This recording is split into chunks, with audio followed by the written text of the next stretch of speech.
Probably the biggest surprise was that this house had had a fire. A traumatic fire, which burnt it basically to the ground, and this house had to be rebuilt. And we didn't realize there was that kind of damage until we opened up walls. And you can see some of the residual burning on the CMUs.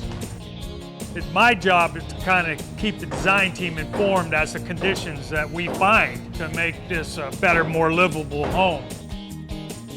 One of the first things that we consider on a renovation like this is losing all the bearing points that we had to do to open up the floor plan. So the ceilings in this space were 7 foot. We cut out the back end of this roof structure. It went from 7 foot to 9 foot. So we added 2 feet to this room. So this whole section of roof over here is brand new. Because we cut all these trusses out, all this roof load is now on this beam. Replace those walls with structural beams that are up in the floor system and carrying the roof load from above. All that load being transferred to this had to go into these 2 points here. So we had to drill and check the depth of the concrete to verify that it was sufficient to carry the new imposed loads that are going on it. So all this had to be cut out, removed, beefed up with the proper rebar and concrete so that we don't get any vertical separation on those 2 slabs over time.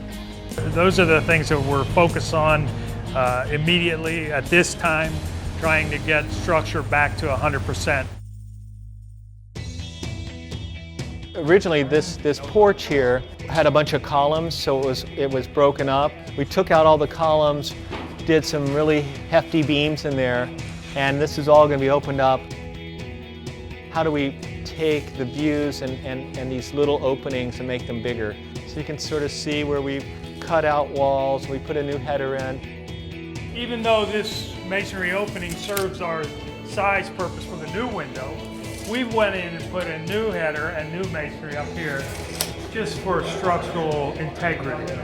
It's a better house, it's a stronger house. You have to be fluid in the higher end custom homes market. You can't take a set of blueprints and expect that to be what the project's going to look like at the end. It's going to change during construction.